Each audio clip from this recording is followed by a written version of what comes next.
Greetings to all. This is the second installment in what might be called the Ben Mack Chronicles, which document the interesting public discussions which one of Ahrayah's nephews has had with others. And as was mentioned in the previous installment, back in early March of this year, 2023, a rumor about Ahrayah's passing went viral on social media. But then, in the wee hours of the morning on March 4th, Deacon Asaph from Israel United in Christ announced during a live class that he had spoken with a member of Ahrayah's family who told him that Ahrayah was still alive. And in fact, Deacon Asaph even stopped the class to receive a phone call from that same family member. So let's take a look back at some clips from that class. And this will run for a little over 2 minutes and fair use. This video is being circulated. And as of yesterday, I had one of his family members contact us and tell us he has not passed. I'm not going to go into any more of the details, but as far as the person that contacted us, they told us he has not passed. Okay? So why are we doing this? Why are we going into this? Why are we talking? Number one, someone started the rumor. Okay, I'm gonna get more confirmation. I'm gonna get more confirmation as time goes on, but according to the family member that reached out to us, he has not passed. And this is why I tell a lot of you, I don't deal with social media, and that's where the stuff was being spread on social media. Some of you, as soon as you wake up, you go straight to social media, you back and forth, and there's information. And anybody could say anything and it could go viral. But his family called us direct after this video and said that he is not passed. There's still some more details, so I don't want to speak anymore until things are worked out. But based on what the family member said, he's alive and well. Okay, so this is crazy, right? Is this not crazy? Because it was spreading like wildfire. Hold on 1 second. Hold on 1 second. Give me a minute. Y'all ain't never see me. Well, maybe one other time y'all see me interrupt the class to take a phone call. That was the family of Ahrayah. You never know who's watching. You never know what's going on. It's what? What time is it now? It's 2:36. Okay, you never know who's watching. Okay, so I have the confirmation that I need. I'm just gonna not say too much until I speak with the bishop. And then, shortly after speaking with Deacon Asaph, that same family member went over to Vocab Malone's channel, as Vocab was live at the same time. And Vocab wound up bringing the gentleman on. And it turned out that he was Ben Mack, Ahrayah's nephew. Vocab and Ben Mack wound up speaking for a little over an hour, and this video will re-air that interesting conversation. Now, as in the first installment, here too it may be worthwhile to put forth this disclaimer. This video is for the public record. It does not constitute an endorsement of every claim made therein. Each listener is free to parse through the different talking points and decide for themselves which portions have value to attempts to piece together One West history. And with that, let's jump right into the discussion between Vocab Malone and Ahrayah's nephew, Ben Mack, from back on March 4th. Enjoy the conversation, share your thoughts, and God bless. Ben Mack says, Vocab, I see the channel. Son happened up while watching the show. My uncle Ahrayah is not dead. So Ben Mack is claiming that Ahrayah is his uncle. Now, here's the problem, though. Ben Mack, I don't know if I can believe you. I'm not sure. You know why? Maybe you just made one mistake, but this sentence says he is not dead. I just spoke to the IUIC group. Number one, Ben Mack, Ahrayah wasn't in IUIC. Number two, IUIC released official statement saying they had confirmation he was dead. So who did you talk to in IUIC, and why would you talk to IUIC when they've already confirmed it? Wouldn't you need to talk to someone in ICGJC? So I'm not trusting right now who you are or what you say you know. Yeah. He says, how do I call into this group and tell these people that Ari is still alive? It started in 1995, but it was brought up in 1984. He's saying they started This don't make no sense, what you're saying here. The general is from Castle Hill in the Bronx, and I cannot confirm or deny, but Ahrayah has not passed away. Okay, Ben Mack, I'm going to give you the link, but I'm telling you, I'm real skeptical. Okay, so final words and thoughts, San Miguel. I don't think he's going to come on. I tried to talk to this guy before. And he's oh, you know who this is? Yeah. You never heard of this guy? Nah, what's his deal? Well, I don't know. That's the thing. It's like, he comments on my videos. I think he put out a video once where he didn't show his face. You know, it's like, who are you? Why won't you show your face? Where you know, like he supposedly this information. This is what I'm getting from his comments that he left on some of my videos. Like, that's all this insider information, and we don't know anything. But it's like, I don't know. Yeah. Okay, well, Ben Mack is coming on. So here's the test. Okay, Ben Mack, I'm bringing you on. You're with San Miguel, an ex-ICGJC member, and, of course, myself, Vocab Malone. I'm a Christian apologist. I study and research this issue. I don't claim to know the most, but I got the biggest mouth. And you're on, and you're saying you have different information, and you're claiming that he is your uncle. Talk to me. Yeah, sure. Hey, San Miguel, he used to be a bishop inside of the church that I was in. Can you guys hear me? San Miguel was never a bishop, or some type of a person inside of, and this is not ICIU. This is the Israelite Church of God in Jesus Christ. You mean IUIC, not ICU? Not IUIC, the Israelite Church of God in Jesus Christ. I know, but you're San Miguel used to be some type of a bishop or something there. Yeah, but Ben, you just said he's not dead. I spoke to that IUIC group. Why would you speak to IUIC? Yeah, no, he's not dead. I spoke to a deacon recently on the phone. We're going to be speaking to him in the morning. My uncle's name is Leonardo Sherrod. His brother's name is Samuel Sherrod. I'm his son from Leonardo Sherrod. That's true. Wait, can you go ahead and say what the rest of you are saying? What were you saying? Who else? No, what I'm saying is that there was some information that was put out on Saturday of last week, stating that he was dead. And I call him on Monday, and his wife Doris, and he's speaking in the background saying that is a lie. When I had that conversation with him, he said, I am alive and I'm not dead. I started calling around, looking at some videos, and there's so many videos online stating that he had passed away. He's not dead. I believe it stemmed originally from a group called GMS with some guy named Tahar. No. They were just putting out information. What's a Shire Allah, or how you say his name was first? Now, I don't know what his name is. I care less. So you do know his wife's name. It is Doris. That's correct. I'll tell you what, even better, right? To confirm this.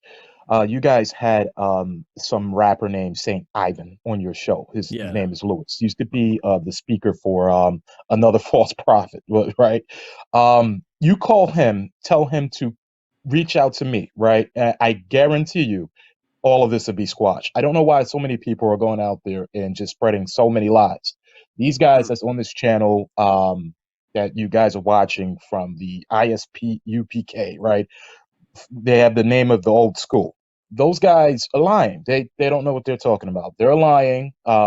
Nate is about to, clean this whole thing up. I just got off the phone with one of his deacons. He'll be calling me in the morning. He confirmed after I met him in person outside of 1PP that, hey, this guy is for real. We put out some information. There's so many videos, so many groups of so many people online just spreading lies that it doesn't make any sense. It's weird to say that all this dirt is coming out about him. Let's talk for a second here. So people may not be lying; they may be mistaken. Like I'm saying, he's dead because I've seen it be recorded. Yeah, telephone effect. If I tell you some information and it gets passed along, by the time it reaches the fifth person, it's a lie. I don't think it's it's not people lying. People may be repeating misinformation. They're making mistakes. Yeah, but it's based off of the intent of a lie. A lie is purpose deception.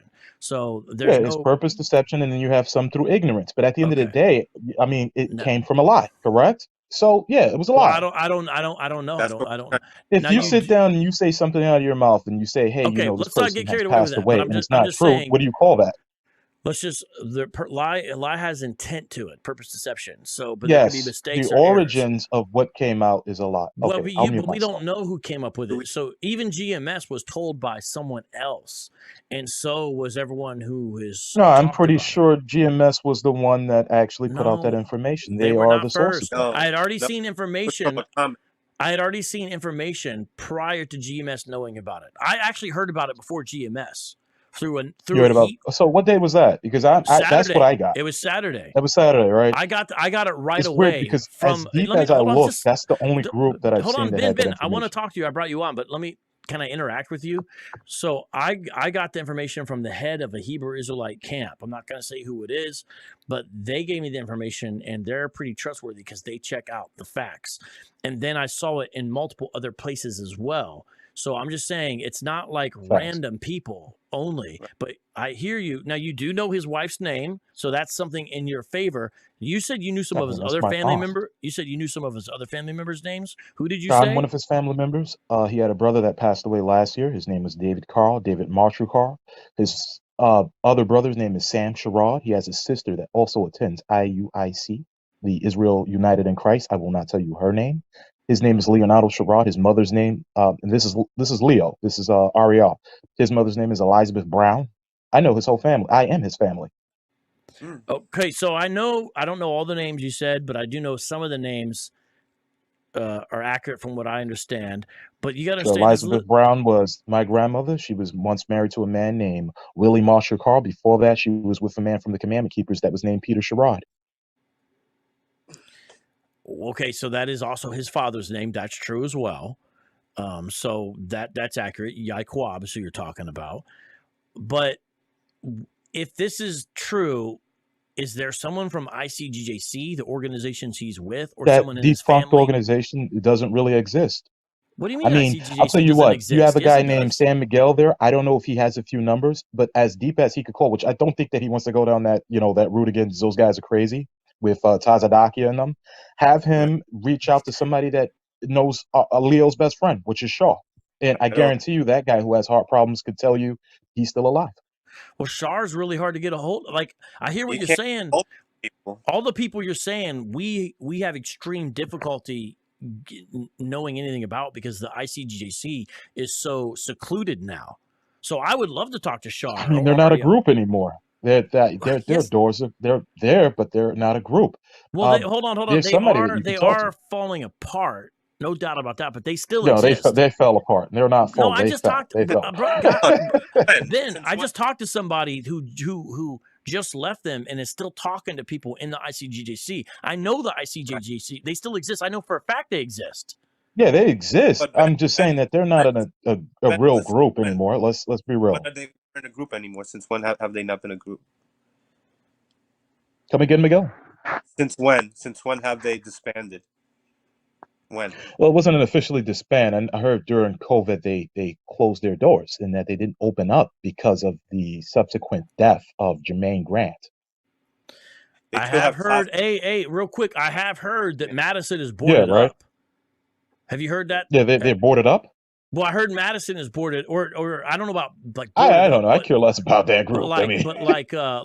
Shut, like closed. Last I knew, Madison is, and that's the main school. That's where I went when I confronted. I went there as well too.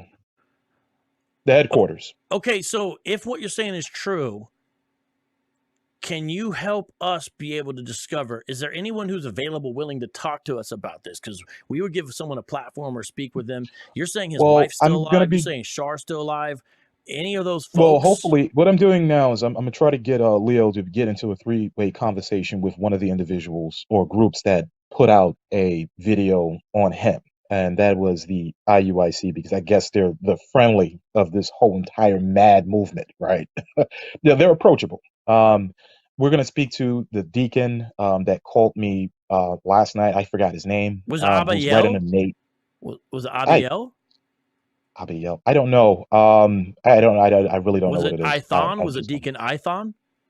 I think it was Ithon. I think that was his name. He's an older guy. He said he was talking to me on the phone. He apologized. He said, we just want to clear this up. I for the life of me, I don't know, but I'll just call the number. Why would they talk to? I'm not trying to be. Why would they? Do they know you? Like, why were they talking to you about this? So I left them a message. I think it was yesterday. I do so much. I work in technology, and I left the message on their church number because I wanted to reach out to them after my sister gave me a message stating that he had passed away, and I said, "Where did you get this information?" I called him Monday morning. He's still alive.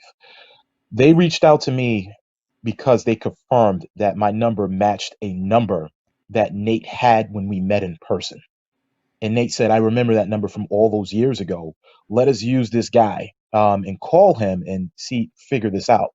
So this is the reason why they reached out to me, that they found some form of prima facie, sufficient material evidence to show that I am related to this man. When they reached out to me, it was just all apologies. This is the reason why they reached out to me. I don't know what they're going to do now. They still have their videos up. I can't, justify why everyone else is also saying the things that they're saying. Well, when I called Ahrayah, I'll tell you what he stated. He stated that it's all lies. They're spreading lies on my name. And he was saying this in the background while his wife was talking on speakerphone. When I heard his voice, I was like, okay, something has to give. He wanted me not to call anybody or any of you guys. People that I know personally are sending me voicemails. They were sending me emails. They were sending me video saying that he died, and it's just becoming like a media frenzy in this small little community. Well, yeah, I mean, that is true. I mean, you have lots of people who are in charge of these different groups saying that it's the case. So now listen, that's, what you're saying. Part of it is the reason why I waited a week to do this video. My thought was, okay, it was reported on Saturday. Me and Miguel been talking about this all week, but I wanted to wait to see what reactions were, to see if there's some kind of confirmation. And when I saw different heads of these camps and people who used to be in the group all confirming it, I said, okay, it seems confirmed at this point. We don't have an obituary. We don't have anything like that. We don't have a memorial flyer. We don't have that kind of stuff. We don't have family members. Well, unless you are a family member. But that's why I waited till now. I've waited literally a whole week because it's Saturday right now, and I found out about it Saturday. So we waited. We've tried to confirm this as best as we could. You do know some things that would be difficult for you to know unless you were like some kind of private investigator or, I don't know, strange guy. But you got to understand, we don't know what to make of what you're saying to us right now. You know what I mean? I did try reaching out to other groups. No avail. You can only reach out to them on like radio shows. IUIC, I was surprised that they called me because their operation doesn't run until the Friday sundown to Saturday sundown. I literally got that phone call last night. Today is now Saturday. Didn't get a message. I left messages for them throughout the week, and it's just hard to get a hold of these guys. I'm surprised that you guys are able to get a hold of them when you can. Like you stated earlier, you said you have these guys, No, they're hard. So we were talking to a lot of former members when you talk about some of this. There's only some members in these groups that are mildly friendly with this. Because remember, he left, and I'm a Christian apologist, so a lot of them really don't like me. You know what I mean? But I have an interest in the history and truth and facts, so I don't want to. If the man's still alive, then I don't want to falsely report anything. Yeah, but I want to correct that myself. He is 82 years old, so it's not like. When it's reported that someone's he's 83 years old as of August 22nd. Oh, 83? He's also Leo. His name is Leonard. I feel like he's senile at this point, personally. Oh, wow. You believe he's senile? I think he is. He used to do things in the past. He what? Hopefully it didn't build up. What didn't build up? I didn't hear what you said. I'm sorry. Yeah, so he used to do things back in the day. Hopefully those things didn't build up to bite him on the ass. Oh, you mean like drugs? Yeah, no, not drugs. He used to drink now and then. Oh, okay. You're saying, well, when you're that age, I mean, you don't have to have been an alcoholic to be senile when you're 83, 84. I mean, you got things like dementia. My grandpa, there's a lot of things that. My grandpa Giuseppe Polino, he lives still in the Buffalo area. When I call him, he doesn't know who I am or why I'm talking to him. I'm going to go try to visit him for his birthday coming up here in the spring. I don't even think he's going to know I'm there. You know what I'm saying? That sounds like Alzheimer's disease. Yeah, but he's about the same age. He's about the same age as Ahrayah, my grandpa Giuseppe Polino. He. So I'm just saying. But I mean, you're saying some interesting things. Okay, do you know the nephew who was interviewed one time And he's like, he was Yeah, like, that's my cousin Jedediah Sherrod. He had so passed you know away. who I'm talking about. Wait, he's dead? Yeah, he passed away some year. Actually, I believe it was 3 years ago. He had passed away. He was about 26. He was a younger guy. He was a part of the Nubian group. Yeah, that's my cousin. Yeah. So you know who I'm talking about. Yeah. He used to carry, like, he was a young guy, but he had like a little rat tail if you look closely behind his head, you know, those little braids. But he was a Nubian. He's passed away. He's deceased. He left 3 kids and a wife. Oh, or at least man. I think 3 kids and a wife. Yeah, you know. Well, what else do you feel? Nothing that's you don't feel. What else do you feel comfortable that's relevant to this history and information discussion that I could understand about Ahrayah or things related to family that relate to the theological discussion? Because we're trying to figure this all out, As it relates to, you said theological, what you want me to say something that maybe he teaches? Because it's obvious what he teaches. No, just am I in agreement with it? No. Well, I'm sorry. I guess I'm not explaining it right. Just anything else you would feel comfortable sharing that might be of interest or that's relevant, to. Nothing that you guys probably haven't uncovered. As years have gone by, you have individuals that have debunked his teachings, and they looked at a lot of the things that he had to say, and you guys just recently, before I even got onto the show, when someone sent me this link, they were like, yeah, they're talking shit again. And I was like, who's they? And I don't know who these guys are, right?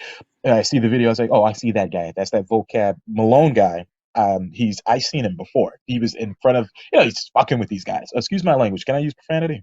Oh, you saw when I showed up at Madison. I seen a video where you showed up in Madison, but yeah. I more so looked at it was half-assed because I was doing something that day. It was like I think it was a Saturday or a Friday or something like that, where you had 2 individuals, the guy Lewis, Rosario, who I think his name was Kazaka Mafanyan or some shit, right? And some other guy that was up there as well too, who served as a bishop when he was there. So you had a former apostle or some shit, right, and a bishop. And I recognized their faces. And when I seen that they had left that group, I said, good for them. Ahrayah has always been, a man who just put out a lot of information I didn't agree with. When I looked at the 12 tribes chart, which years ago he used to call a 12 tribes chart map because it was a map to your identity, that shit, right? Oh, he would call it a map? I looked at it. It was pretty. It was supposed to be a map to an identity. That's what it was. And that's what he was pushing. When you look at it, there were so many flaws, right? It looked like a 12-year-old wrote it. If you look at it, most of it deals with sociological identifications, right? They try to pair it with historical biblical social identifications. But 3 of them are half-assed. Look, if you look at them, there are 3 that's on that little chart that he has there that refer to geographical locations, which is against his teachings.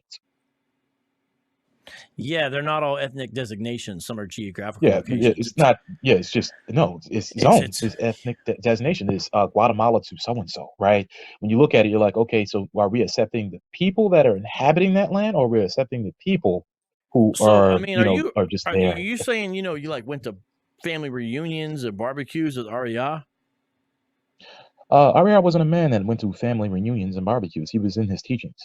He was around his family members for some time. There are some stories out there that people have of him, of how he, studied for years. There was a time where he was in a wheelchair. I know the behind story for that. I know the story behind the individuals who robbed the church. Robbed the church? School. Oh, you're talking about later on? Yeah. This is years ago. This is pre-Jermaine Grant, before he robbed the organization. This was back in like the 90s. Who robbed the church in the 90s? People robbed the church in the 90s. School at that time. They called it a school, right? And when the 2000s came along, you had this guy named Jermaine Grant that was just milking money. I know him, but I thought you were saying robbed prior to that. Yeah, there was a man that robbed the organization. There was a man that they thought robbed the organization, and there was a man that actually did. And you'll be surprised at how things played out and the stories that people tell. Looking at this story that they have of Ahrayah in his life now, they show that he's dead, or state that he's dead when he's not. It makes me look at the world the same way that I've been looking at it, that people are unreliable and they can't be trusted, especially when they're in a group that brainwashes them, right? Um, there are some small little nickering stories that are out there um, that are just not accurate. How the church or school was robbed during that time, how certain individuals rose to power. You know, you hear of stories like Jermaine Grant and how he rose to power through being a part of a video department. No, he was in the faces and up the ass of all the teachers. I truly believe, and I don't want to push anything, he had something on certain people, and that's what allowed for him to get what he got. Well, that is certainly a rumor that we have heard. You know, we heard there was things relating to supposedly Ahrayah being a gambler. I don't know if that's true. I'm a gambler. His brother's a gambler. The one that passed away, my father, David Carl. He was a gambler with no money though, right? But Ariel has money. I wouldn't say he was a crazy gambler. It's not like he was a Theo on the block playing dominoes. Have you, in your time in that organization, ever seen Ahrayah outside of the church? Well, no, I wasn't in the organization. I'm an sort of an outside An researcher. outsider. Have you ever seen him outside? Have you Miguel. ever bumped into him in the store? Well, no, but I mean, I don't live in the tri-state area. You know what I'm saying? I don't live in the tri-state Oh, area. okay. I thought you were. You said you were at Madison. Yeah, I did go to Harlem, and I for did for a do different that. reason. It was for that reason, right? The reason of, hey, I'm going to confront these guys. I thought you actually attended. No, not me. I'm someone who ran into Hebrew Israelism and saw that it was so. So I'm a Christian. Saw that it was problematic, but most people didn't care about it, and so I went into sort of research and polemicist mode. But I care about the truth, and I still respect and love these men, even though I find a lot of the teaching and behavior that produces very abhorrent. But it's not a matter of hatred or anything like that or mockery. I care about the facts, the details, the information in the search for quest of understanding, but ultimately to show that this is something people should not want to be in. So the gambling thing's not a thing. Maybe it was more his pops. Maybe that was more where that was from. I'm just telling I'll you. tell you one thing. There was a lot of drinking of liquor going on during that time. Individuals were drinking. There were incidences where I'm not going to give no names, but where some teachers would show up to the podium drunk, and some people were getting sick of it. And as a result, people started to split because people started to get too self-glorified. Someone was always someone back there. They always referred to themselves as some patriarch of the Bible or some biblical figure, right? Ahrayah, Somebody's Paul, or right? Yeah, it said that Ahrayah would give reincarnation designations to people. And yeah, he himself was John the Revelator. Someone. I guess he's supposed to be the Apostle John. Right. They were always, and I'm a guy who's a skeptic. I grew up classically under him, right? And there's a lot of things from a biblical perspective that I'm skeptical about. So, as a student, I would ask questions. He's your uncle, though. What do you mean you grew up under him? There's a lot of people that could call this man big brother or father. I am not as different from them, except for I may have seen some things said at a dinner table as opposed to being a parishioner to an organization, right? If I'm a parishioner, I'm just going to be told what he wants me to tell me. If I'm a person that's a part of the family, I'll know the inner workings of what's being done, what's being said. You'll see things play out. And while the parishioners are seeing it a certain way, you being behind the scenes see it different or contrite to that certain way. So I've seen some things. Don't get me wrong. It's just that him doing that, it kind of exposed. By him doing that, I mean he has done some things in the background, but it kind of exposed where some of these guys were at, like the whole 2K conspiracy, right? That 2K conspiracy was that Jesus Christ was going to come back in the year 2000 and kill all the black people, white people, right? Right. And everybody was going to go up into the sky. It would be like a rapture or some shit. The Lord was coming, right? And that didn't happen. But some people carried that teaching after the year 2000.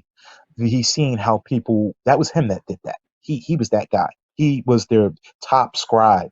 So there was a lot of information that he was given. And with that information that was being put out, There are, he's seen it. He's seen the workings. He knew what was going on. Did he say anything about it? No.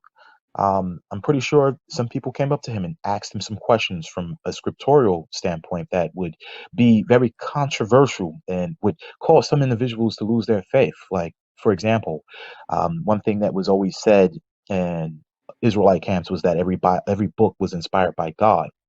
There was a time where a guy like myself came along and asked the question, well, if every book is inspired by God, then there should be mention of God in that book. We asked the question about Esther and who was she married to? And if she was married to some ruler in Persia, who was that? And how come we can't find information about him? It was just questions that tripped up some of the individuals that were inside the school. They have old videos of VHSs of their conversations with individuals who were heavy critics of Paul the Apostle, right? And they try to use him to justify Paul the Apostle, use him to justify their movement in Black Hebraism, right?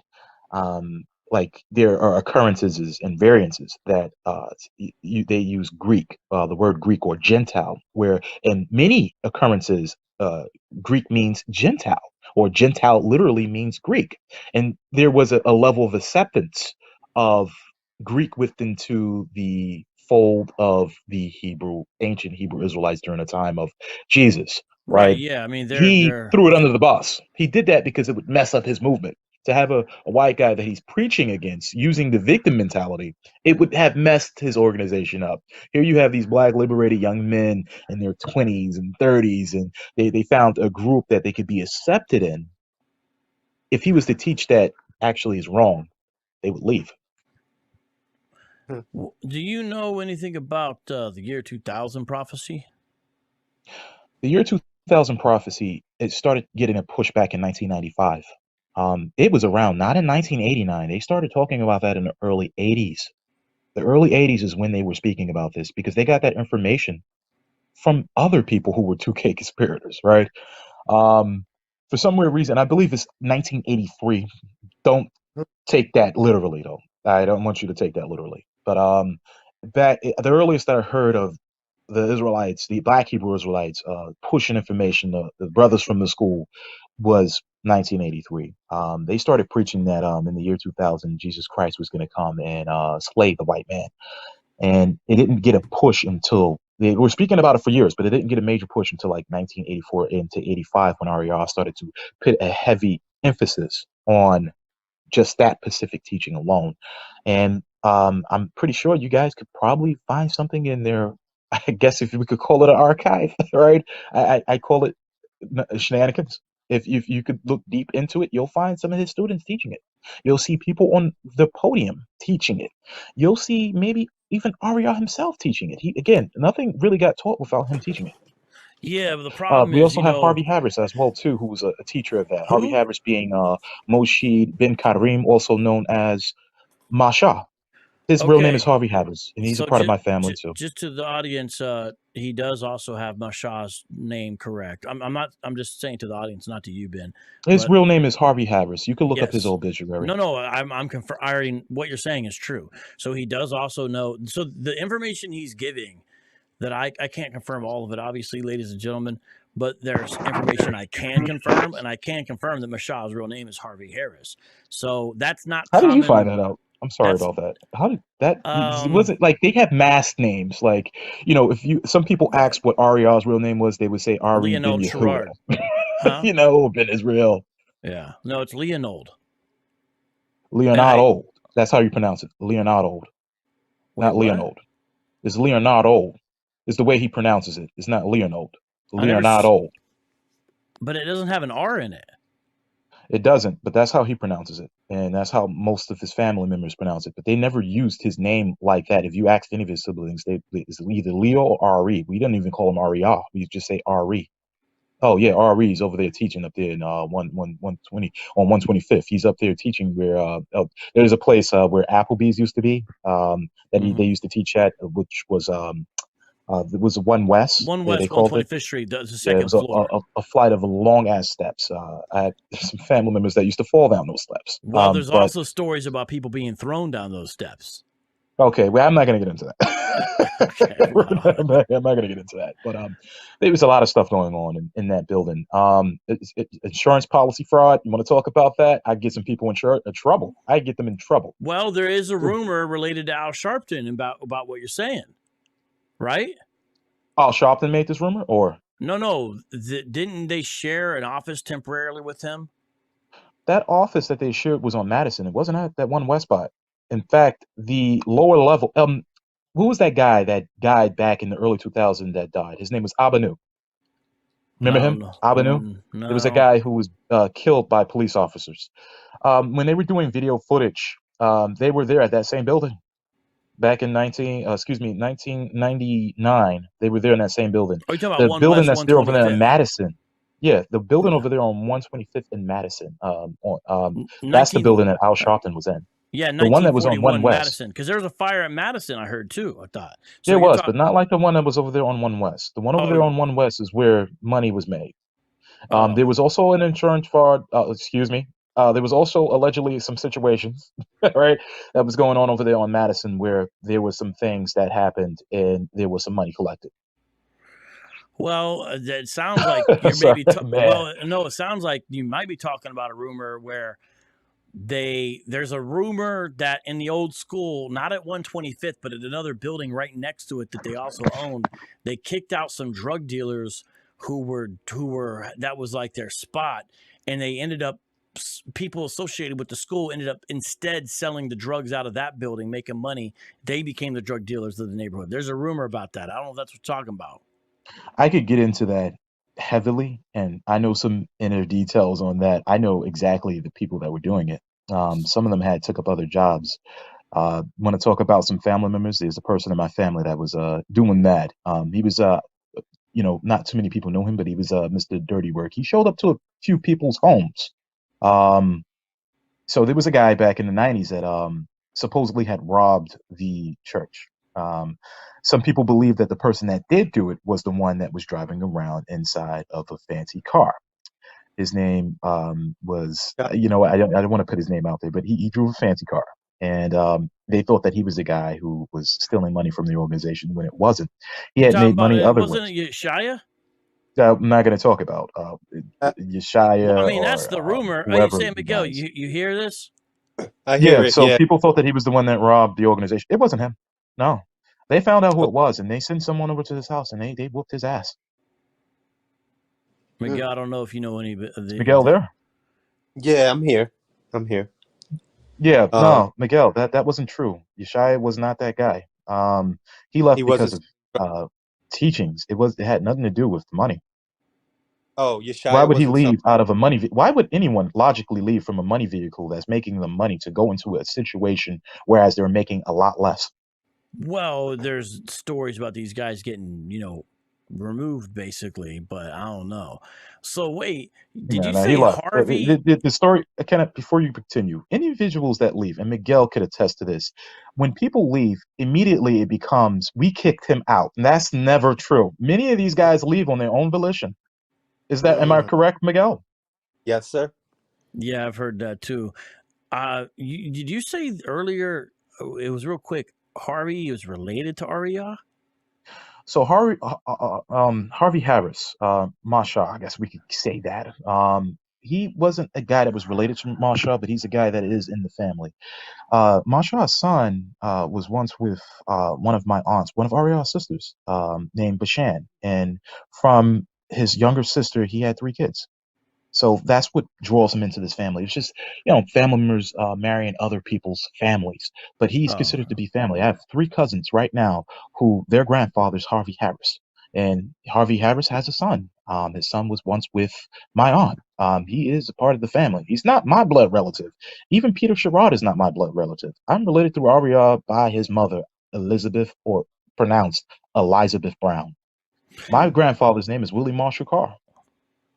Willie Marshall Carl? Carr, as in C-A-R-R. His younger sister has the last name C-A-R-R as well, too. Is a common occurrence in our family. The Sherrods, the Browns, and the Carrs. All, master names, slave master names, if we could put it that way, right? Do you know there's also, this is all speculation or rumor, that Peter Sherrod originally was from Florida before they moved up. That I don't know. That's before my time. We're talking about a guy who, if he was alive today, he'd probably be like 100. I wouldn't know. But I would tell you that he did have some individuals that there. See, so there were two major schools up here inside of New York. I don't know if you know this. In New York, you had a group called the Commandment Keepers, and then you had Peter Sherrod, right? You had Peter Sherrod, right? Well, he left Peter out of Sherrod there came out of that group. with Edward Meredith Bibbins. Right, and this goes back as far as like 18. I would say the late 1800s, not the early. Some people say the early. You could even go down to North Carolina and find churches that date back and carried this, this form of Hebrew Israelism. The evidence I know for Black Israelism is the first time we can document, prove it, is 1892. 1892. I don't have. If there's it sounds about right. You'd be surprised that the same guys that we speak of, like Ahrayah, these guys that are still around, they actually know this stuff. They know the people that build it by name. These guys, they claim they have history that goes as far back as the Atlantic slave trade. I'm like, that's sectarian claims to try to rewrite. Yeah, I only got it to go as far back as 18. When I was a student under him, that's how far I got it back. I was stuck somewhere between 1920. I was like, I can't find anything else. No, there's definitely stuff before. Yeah, because you have evidence. Now there may be an oral stuff or whatever, but we don't. But the first evidence we know of is 1892, as far as publication and things like that, and when people said they received revelations and all that is 1892. It's like the way the rumor goes is that Crowdy established a congregation in Harlem, and that supposedly that's exactly what it is. Yep. The people who started the Commandment Keepers came out of Crowdy's Harlem congregation. Is that true? Yeah, that's true. Wow, so you just researched this stuff, huh? Yes. Man, that's crazy. Oh man, yeah, that's crazy. Yeah, wow. Yes, that is completely true and accurate. Do you know what time that was? I'm asking you. You seem like you know a lot more about this. So I don't know what time it was. The dates on some of this stuff are very difficult to pin down.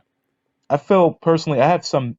Maybe I could forward some stuff your way if you have an email or something like that. Yeah, because I'm stuck around 1920. Vocab Malone at Gmail. See the name on the screen. At Gmail. Okay, great. If you see the name on the screen, VOCABMALONE, just do that, but at Gmail.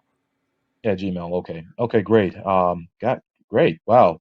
But yeah, I believe it's somewhere. You said that the date is difficult to find. I find through my research that, as far as my eye could see, since you say it's 18, I have to look into that. I have to confirm that. But back in the 1920s is when I found. Well, I can say this: the official date that the Commandment Keepers became a separate, distinct entity is 1919. I can tell you that. 1920. Yeah. Right. That's as far as I could. Yeah. They're known as 1919. And what's fascinating is there are breakdowns that Edward Meredith Bibbins, who one Westerners ignorantly call Abba Bivens, they don't even have his name right. It's Edward Meredith Bibbins, Bibbins. That's his legal name. That's correct. Wow. The Bibbins actually had some breakdowns relating to the Book of Revelation and some other places that were directly related to Prussians. Because it related to World War I prophecy, supposedly. And there's still some one Westerners in 2023 who will say, oh, yeah, that was the chancellor or the czar or some Prussian guy or the king. Yeah.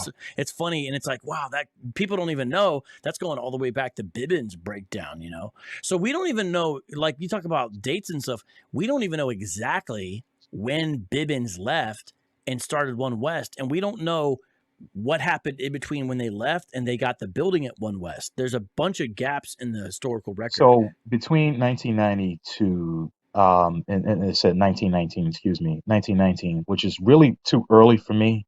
I could confirm back in the 70s they have been around. Ahrayah was running around in the street back in the 70s. He's been around that long. Some people Hey, thought it was the 80s. Some people thought he was around in the 90s. No, he's The been around since rumor the is early the 70s. official date the One Westers give for the founding of their school is 1969. But the problem is Right around that time. the One Westers themselves don't always have correct information, so we have to always double check. yeah. I'm not saying it's because they just lie. They just a lot of times don't know, and a lot of times they make mistakes. What are you saying? What are you saying, Miguel?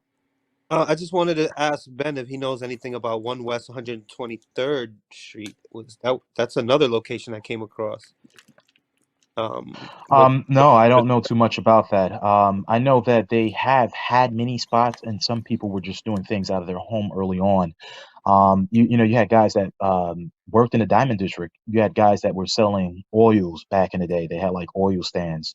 Oh yeah, the tables. Yeah, Yeah. that shit. Hey, you want some shea butter? Black, but you go to 125th, you're like, I don't want none of that shit. Right? But they were selling stuff. They were trying to make business for the church and for themselves. Some people were, he tried, the school tried to indoctrinate the people to bring more money in, and some of them had to live. So, the money that they did make, they in their mind, they were like, fuck the 10%. Or nowadays I'm hearing 20% or some shit, right? But I think that's an ICGJC thing that the Comforter instituted. But in relationship to the tables, there's also a rumor with one of these guys when he was going to go collect some of the money from the tables that supposedly, now I'm not saying it was Ahrayah because it wasn't Ahrayah in this particular story, said, I need to go get my money from my B, referring to some of the table money. Yeah, they do that. There was a guy named Rawbon, who was a apostle in the modern, I call it the modern era now. Isn't that crazy? Where I was up inside of Jacob Cafe and he was rubbing his hands, talking about I need to hustle up some money. He said that out of his mouth, and I'm looking at him, I was like, "That's some devious shit to say." It's like, are you really here to teach these guys, or is it about the money? Jacob's Cafe? Excuse me. There was a place in 125th and Madison upstairs that was the called restaurant? Jacob's. Yes. Yeah, some shitty Burger King. It was a dingy, dark ass room where they used it for business. So wait a minute, you know about the restaurant? Hardly anyone knows about I was there. Yeah, I was there. So this guy knows stuff that I don't know how he could know unless he knows, because some of the stuff. Oh, Miguel knows. He ate one of them saying, shitty once you ass start burgers. I'm pretty sure you Jacob's, did. Did you? Once you start talking about Jacob's Cafe. Yeah, I used to eat ribs up there. It is crazy, man. But to answer your question, Miguel, they used a lot of spots. They didn't have like an official spot. They would always fall behind on certain things, financially, right? They use different departments, and some groups are still doing that, right? That's what I hear. I'm not keeping up with them. I have a job. I have to work. I work in technology. I can't keep up with the shit, right? But yeah, no, Miguel, the spot on 23rd, that was not long lived. This is the first that I'm actually hearing of it, because they always were doing things in different places before they established an actual building to be in. They always reference this one man in his book called Babylon from Timbuktu. No, Rudolph Windsor. Rudolph Windsor. He's not a real. His academic degree doesn't hold more weight than mine. So I have a degree, right? He's in Philly, and he's not even messianic. They use his work, and he doesn't even believe Jesus. He got his doctorate and master's degree from the University of Metaphysics. What the fuck is that? Oh, yeah. The Rudolph Windsor is not a scholar. He's not a scholar. They treat the book like it's Second Josephus or something. I bought that book. I have it on the shelf. A lot of people brought that book, but the point that I'm trying to make, I brought him up because I heard that he was surfacing one year where he appeared to IUIC. He made an appearance to them. They did an interview together. You know about the interview. And he talked about his story when he was when he heard some guys on the radio. If I'm not mistaken, didn't he say that was in the 70s that he heard these guys speaking? And it made me want to do research more. Ask people questions. I wonder if he heard Cherry, because Cherry used to have a radio broadcast in Philadelphia. Was this Philadelphia? FS Cherry. I think I don't know. I'm saying Windsor, I know, has roots or relatives in Philly. I know he's related to some Philly Hebrew Israelism. And FS Cherry was on the radio, right, and on Philly Airways for years. There's a couple old recordings floating around that are really low grade. I wonder if that's what he heard. FS Cherry, by the way, to everyone who's listening, sometimes he's said to be the first guy, and they'll put his foundation in 1886. But FS Cherry lied. He was only 11 years old in 1886, and we have census records from 1920, 30, and 40 to show his age. Or what? I'm sorry. I'm saying, yeah. We have later census records from later in life that we know his age. So he did not start in 1886. He did that just to make himself appear like he was ahead of Crowdy and Christian and the other peoples. But he did establish something in 1915 in Philadelphia. So he was a pioneer. He just wasn't first like he claimed. Anyway, sorry. Maybe that's what Windsor heard. I don't know. I believe maybe that probably is what he heard, but he had heard. I believe that he heard Ahrayah and his guys. I believe that he heard Ahrayah. He heard his father, and Ahrayah was doing radio shows back then. He showed up on a lot of TV shows too. Yeah, Some I of saw these those little shows didn't make TV air. things, but he was. I don't know if they ever had a radio show though, Oh especially in no, they didn't Philadelphia. have a radio show, but they appeared on a lot of radio shows. They didn't own it. They didn't have any form of business They did public ownership, access, proprietorship. right? Public is all But they public were invited access. to a lot of radio shows. They were invited to a lot of them. So, do you have, did you know, or is there someone in the family that has like old video or photo? I don't mean family stuff, but stuff relating to this. Because, if someone has this kind of stuff, this would be historically significant. I'd be willing to talk to the person and try to get a hold Well, of this. we have family members that have video footage. We have family members that have, they could date back to photos. These were like weddings. He has a sister in North Carolina. I doubt that she'll jump aboard. I've Yeah. tried to get something out of her. There's a rumor on the Sherrod side of the family that Ahrayah. Here's something I laugh at. There's like, Ahrayah. He's you look at his skin tone. He's a brown man, right? It was said that his mother was a woman from off the Native American Reserve. So my sister goes and speaks to Sam. This is Ahrayah's daughter, right? No, not Ahrayah's daughter. Ahrayah's niece. This is Sam's daughter. And we're looking at some picture, and we see a full-blown white man in the family. So a lot of people think that Ahrayah is mixed in with Cherokee when he got some Irish in his. He has some fucking Irish in him, right? And what I find funny is that he's out there teaching the white man's the devil, and black people are going to rule. And I'm like, man, you're like you're Conor McGregor. Fuck Floyd, give me money. So wait, you talking about on his mom's side now? Yeah. Seriously. Because if you had any knowledge that he had Caucasian folks on his Well, let's start and dad's begin with side? his last name. It's Sherrod. Is that the most luckiest charm name you've ever heard? What the fuck? Come on, are you serious? Well, His last name is Sherrod, man. Yeah, but I mean that doesn't necessarily speak to his ancestry. Right. Okay. Okay. I'll see what I can find. I'm saying if we his ever get this dad. opportunity again. His dad is not exactly a very dark man. Yeah, but that's from his father's side. His mother is the one that they said was. I know what you're saying. You said it was on the mother's side, but I'm saying, according to their own doctrine, if it's on your father's side, you can't be an Israelite if you have any non-Israelite heritage mixed in there, according to their chart. I'm not saying reality. Oh, I'm pretty sure you can find something. Everyone has a little Irish in them. Well, speculation. Sure well, I don't have no Irish. Yeah, but I got you. I never know. But I hope I don't. Yeah, you never know. It might have some French, Dutch. You're a Hispanic speaker. Is that you? Or I know I've got some Sicilian, but so look. Yeah, I mean, there's a little. There's right there up the European alley. You never know. So, but it would be significant if it was demonstrable that on his father's side, there was non-Israelite lineage. You see what I'm saying? I'm pretty sure there is. I'm pretty sure there is. I'm pretty sure too, but it's different than proving it. But well, that's fascinating. I'm gonna try to confirm what I can. But anything else you could do would help because I don't. Yeah, sure. You'll see IUIC come out with some information. I will be speaking to them in the morning. I'm pretty sure they'll put down their video. Nate did something in his backyard. Nathaniel Ray, the detective from 1PP, he's gonna do it. So you know his real name too? That's how he got my name. I mean, my number, actually. This is how they confirmed that I was who I was, that I met him in person. And I told him, hey, I'm Ahrayah's nephew. He thought that I was someone else. Here's another rumor that was going around. You said that you know my cousin, the one that I mentioned that died. Did you say you know him or you know of him? No. I had seen the video with him. I never met him.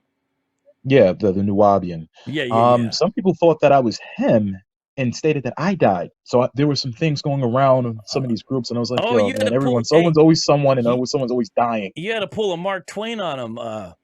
Rumors of my demise are greatly exaggerated. That's a famous quote. I love that quote. Yeah, I know. Rumors of my demise are greatly exaggerated. Well, if that's the case, Ahrayah is still alive. Hey, we don't want anyone to die because, I know you said you're a skeptic.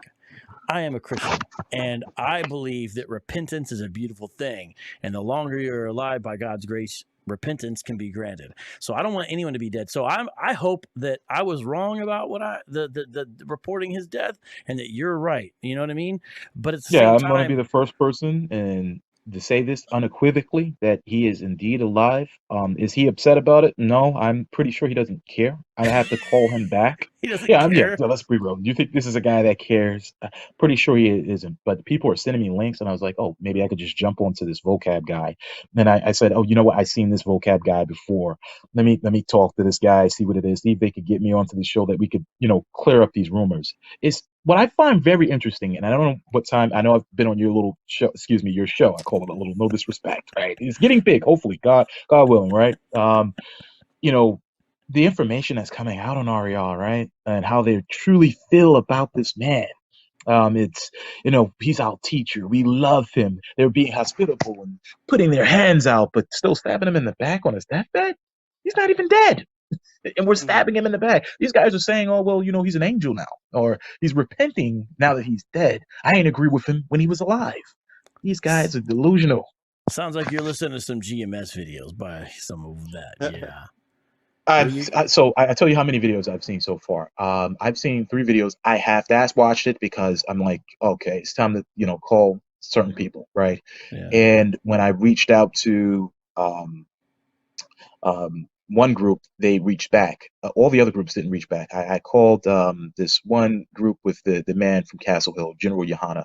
I know that because I used to live in Castle Hill. He grew up in a horrible neighborhood where they started sex, money, and murder. There's a guy who I bumped into on 125th who said that he used to live in Castle Hill too, and he was following, I think, Egyptology or something like that. And he said he did a video. I said, I'll check it out. Never got to it, but he knows about how that area came up.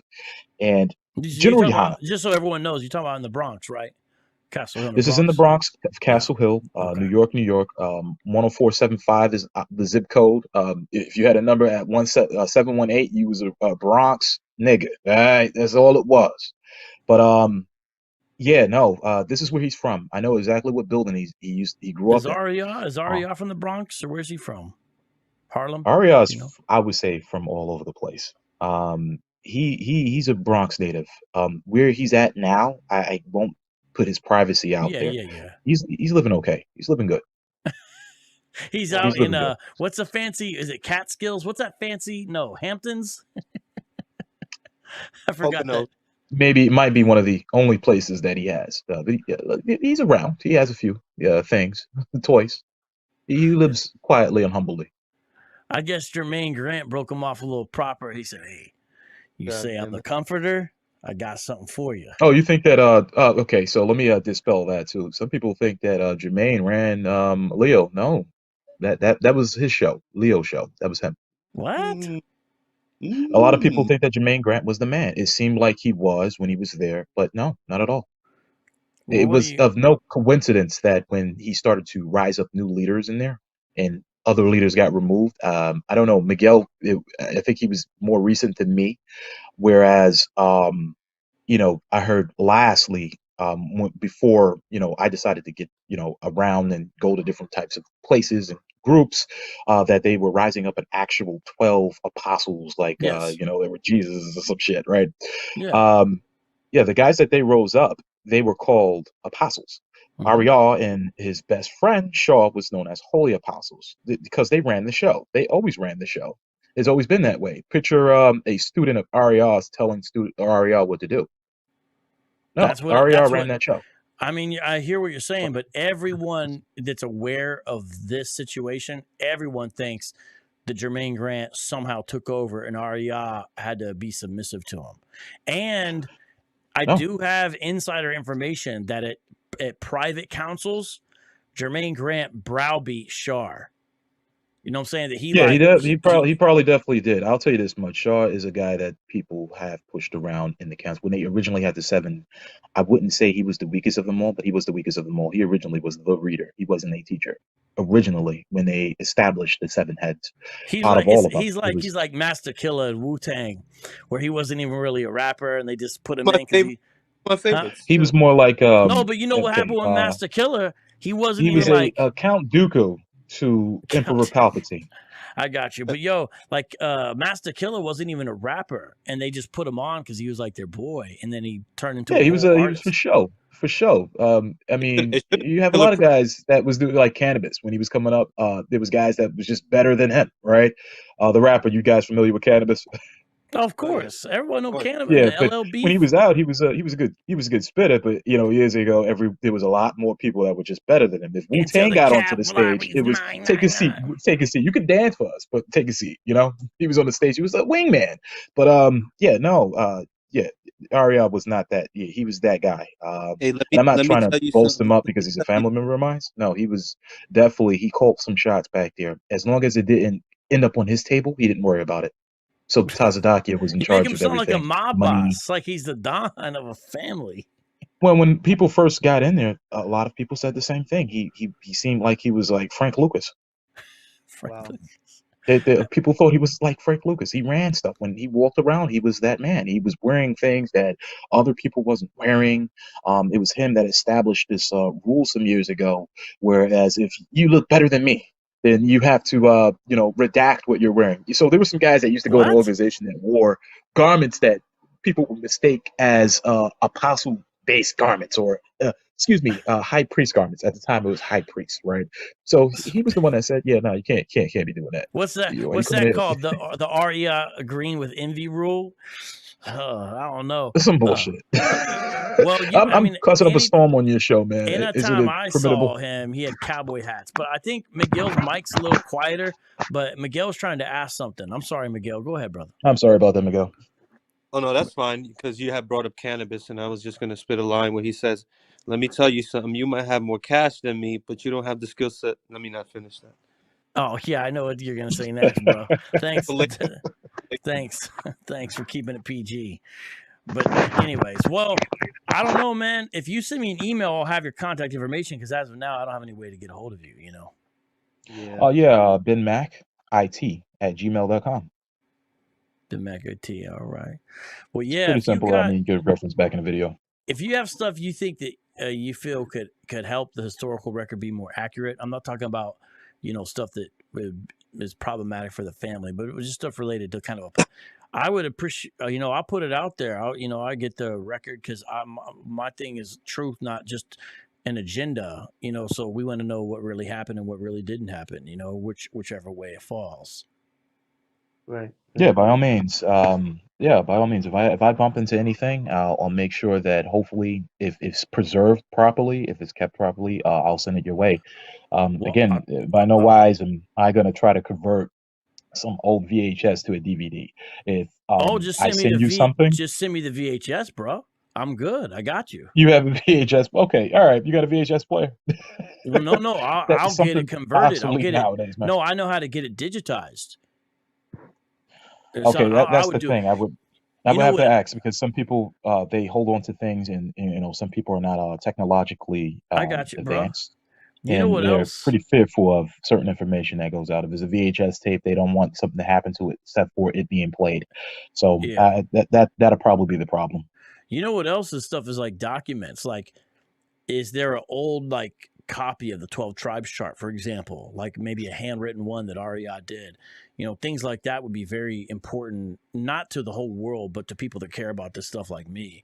It'd be important, certain little things like that. You know what I mean?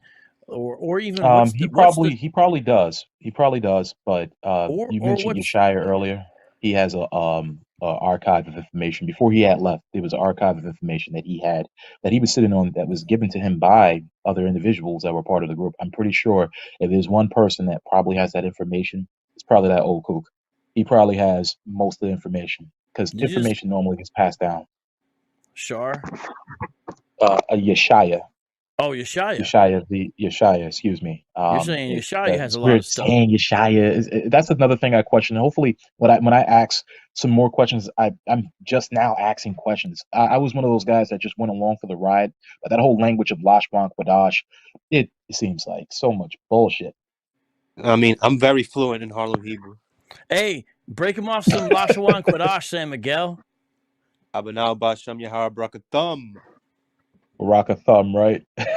Thawada. Hey, Miguel, Thawada. The Thawada, right? Ashabium. Everyone sit, please. Ashabium.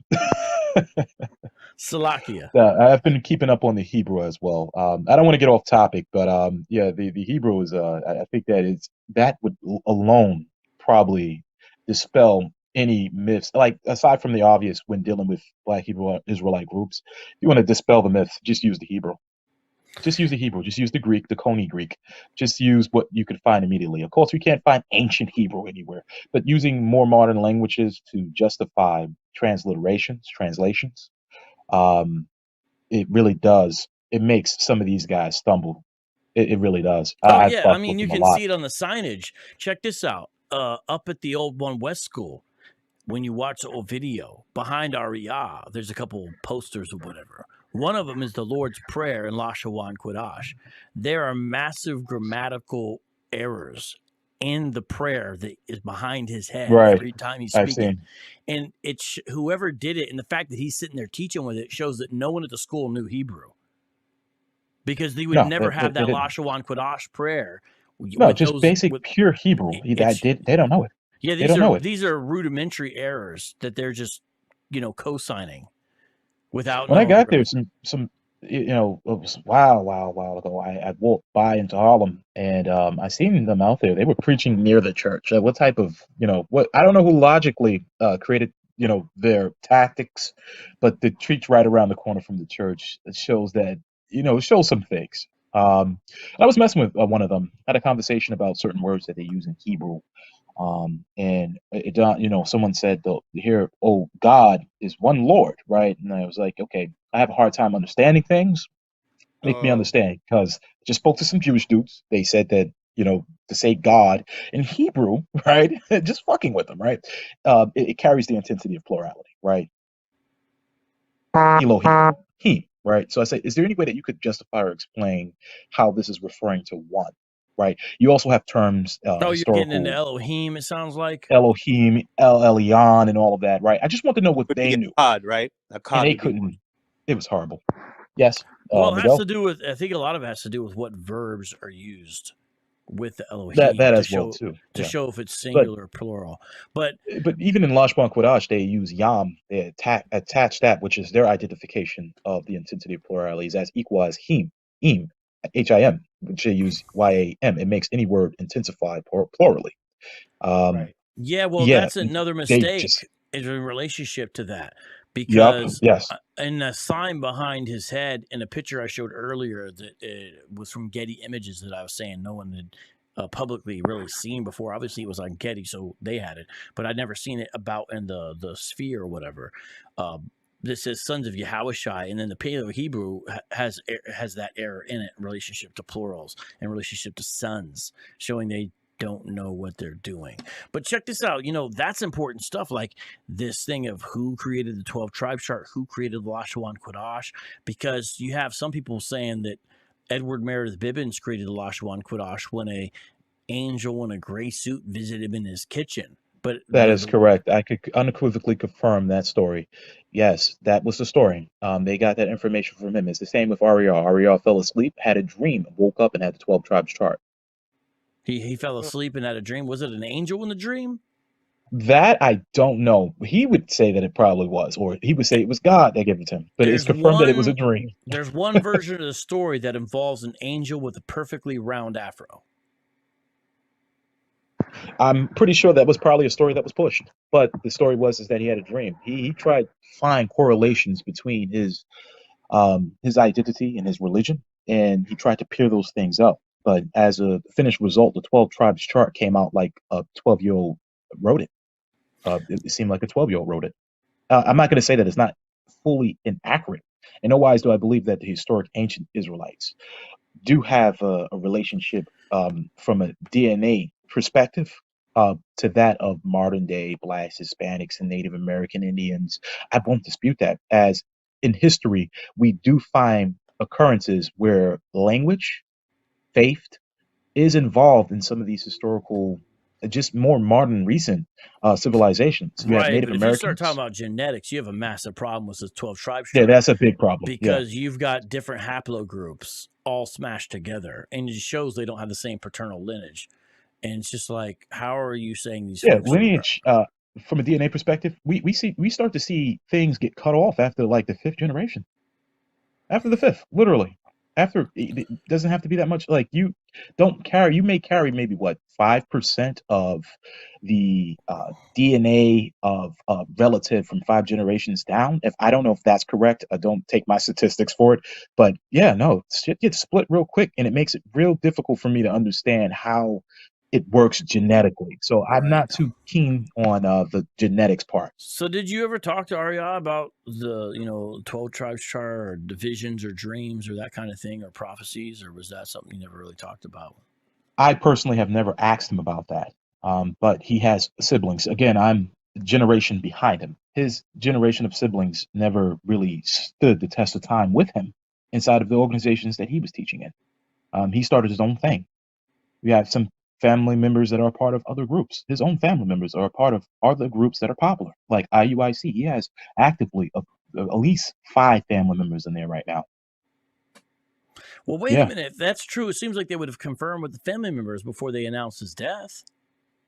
That was the thing. When I got off the phone with the deacon, I told him he has a whole full-blown sister inside of your organization. This is an older lady, and she's a grandmother of many. She has a lot of kids. Maybe they don't know?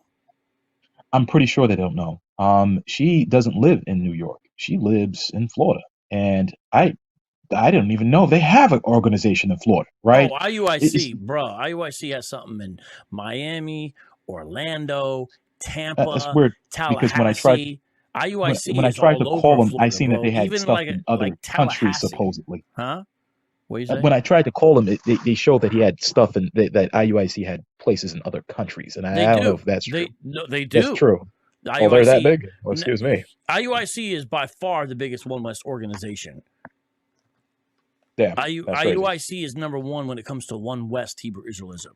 They're not number one out of any Hebrew Israelite organization that exists in the world, but when it comes to One Westism, they're large, and GOCC's second from all the stats that we know, and IUIC is definitely growing, and GOCC has a huge presence overseas, although they don't do very well in controlling their overseas groups. A lot of them end up turning against them, but IUIC has not made a lot of noise in regards to what the international camps are doing, but their international camps do exist, so they are overseas. This thing it's way beyond anything Ahrayah or Edward Meredith Bibbins could have, I think, ever imagined. Or Yahweh Ben Yahweh. There was a few groups that they got some numbers. So he's Yahweh in Florida. Ben Yahweh had some numbers. So Yahweh Ben Yahweh ran the 80s in Miami, but ran Miami in the 80s in a manner of speaking, but nobody is clear on the connection with Yahweh Ben Yahweh, Hulan Mitchell, and One Westism. We don't know the connection. Yeah, so I can confirm that. Yahweh Ben Yahweh was a student of the Commandment Keepers. He wasn't, he was there. He was at the Commandment Keepers in Harlem. He took what he had and he went down there to Florida. Well, yeah, I can confirm that. He altered it, though, because he put in some wild stuff in the teaching. He definitely did. I think he started calling himself Jesus after a while. Yeah, Yahweh Ben Yahweh. I think he was the Messiah or some shit, right? You're saying Mitchell was a member? Wow, you know a lot about this. How much are you studying? Well, I've even done some postgraduate work on it. So since 2015. Postgraduate, we're talking doctorate? Yeah, I didn't get to finish it, but I've done some postgraduate work on this for are you doing your doctoral dissertation? What is your background? I'm sorry, as far as academic wise.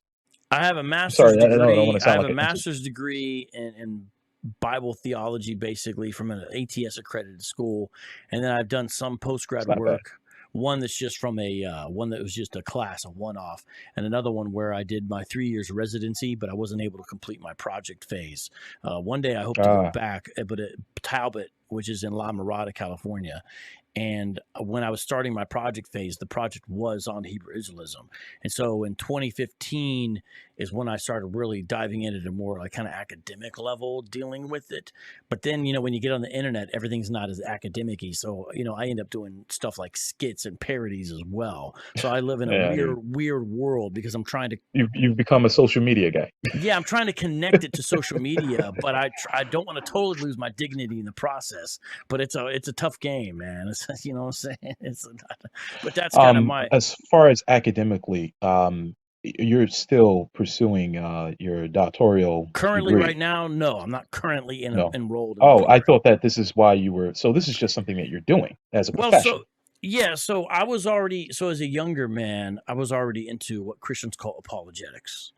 Apologetics is the idea that we give a rational defense, explanation, clarification, vindication for what we believe.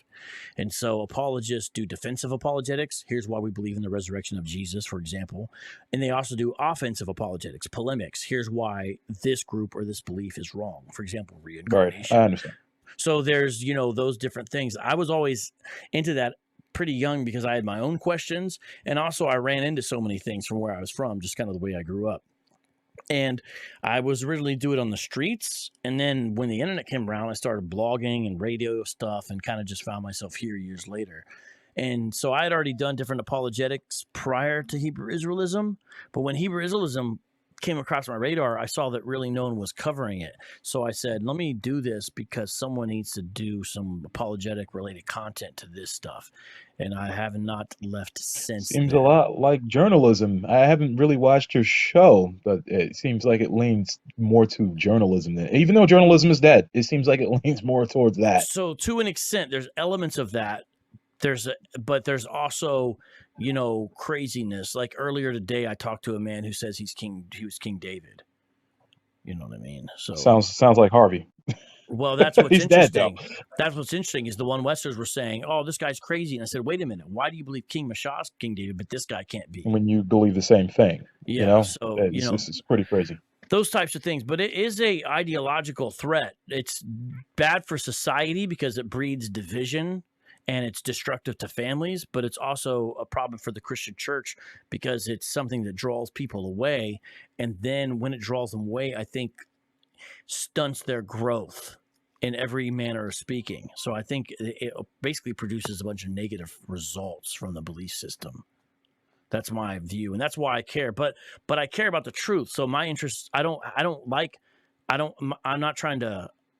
to win, but with facts, not with slander. You see what I'm saying? So research matters. The research matters.